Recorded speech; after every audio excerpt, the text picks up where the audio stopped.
नमस्कार. आमच्या यूट्यूब चॅनलवरती आपले स्वागत आहे. आज आपण प्राचीन भारतीय इतिहास लेखनामधील वैदिक वाङ्मय व आर्य याविषयी माहिती पाहणार आहोत. असेच अजून माहिती पाहण्यासाठी आमच्या यूट्यूब चॅनलला सबस्क्राईब करा व बेल आयकॉनला क्लिक करा, जेणेकरून चॅनलवरील नवनवीन अशीच माहिती तुम्हाला तात्काळ मिळू शकेल. चला तर मग आज पाहूया वैदिक वाङ्मय व आर्य. आर्य भारतात बाहेरून आले हे आज जवळजवळ सर्वमान्यच आहे. वैदिक आर्यांचे आगमन लहान लहान टोळ्यांच्या रूपाने प्रदीर्घ काळ चालूच होते. भारतातील बारमाही असणाऱ्या सिंधू नदीच्या खोऱ्यातील नद्या, उपजाऊ जमीन, भरपूर चराऊ कुरणे, समृद्ध व सौंदर्याने युक्त असा हा संपूर्ण परिसर आर्यांच्या लक्षात आल्यानंतर त्यांनी भटकेगिरी सोडून वसाहती करून स्थिर जीवन जगण्यास सुरुवात केली. या विभागातील नागरी संस्कृती आर्यांचे आक्रमण थोपवू शकल्या नाहीत. त्यांच्या लष्करी व सांस्कृतिक श्रेष्ठत्वामुळे त्यांचा भारतभर प्रसार झालेला दिसून येतो. आर्यांनी भारतात सप्तसिंधूच्या खोऱ्यात जो भाग व्यापला त्याला ब्रह्मवर्त असे देखील संबोधले जाते. पुढील काळात आर्य समाजातील सदस्यांची संख्या वाढतच गेली. यामुळे त्यांच्या गरजा देखील वाढत गेल्या.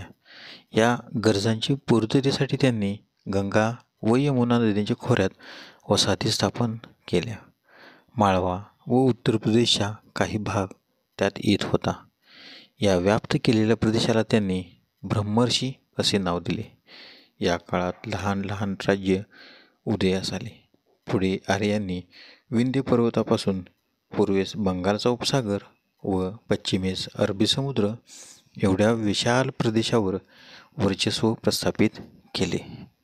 त्याला आर्यवर्त अशी संज्ञा दिली. मात्र त्यांनी द्रविडाबरोबर संघर्ष करावा लागला. आर्याने ब्रह्मवर्तमध्ये स्थैर्य लाभले. शेती व पशुपालन यामुळे त्यांचे जीवन समृद्ध झाले. वाढत्या लोकसंख्येमुळे त्यांच्या गरजा देखील वाढत गेल्या. त्याच्या पूर्ततेसाठी नवीन प्रदेशात पदार्पण करणे आवश्यकच झाले. वर्चस्व प्रस्थापित करण्याच्या हेतूनेच या विभागात लहान लहान प्रादेशिक राज्यांची निर्मिती झाली. अनु, पुरु, द्रह्य, यदु व तुर्वसो ही त्यातील प्रमुख असून त्यांना पंचजन असे संबोधले जाते. याच काळात भरत नावाच्या टोळीने सरस्वती व दृश्यद्युती यांच्या दुभावात एक नवीन राज्य स्थापन केले. तेथील सुदास या राजाला राज्य विस्तार करण्याची इच्छा होती. त्याचा पुरोहित विश्वामित्र याला ही गोष्ट मान्य नव्हती. त्यामुळे त्याने तुस्य जमातीचा वसिष्ठ यास पुरोहित नेमले.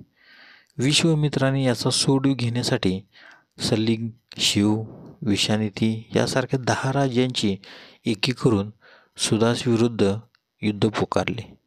त्यामुळेच त्या युद्धाला दशराज युद्ध किंवा दशराज्ञ युद्ध असे नाव पडले. या युद्धास सुदासला विजय मिळाला.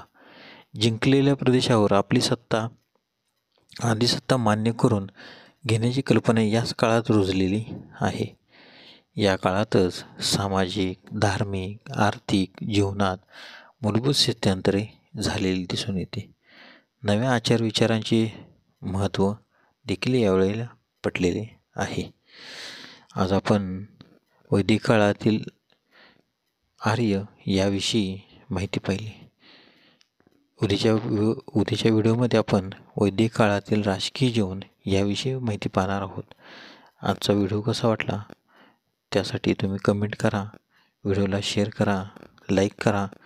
जर तुम्ही यूट्यूबला व्हिडिओ पाहत असाल तर सबस्क्राईब करायला विसरू नका व बेल आयकॉनला क्लिक करायला विसरू नका. धन्यवाद.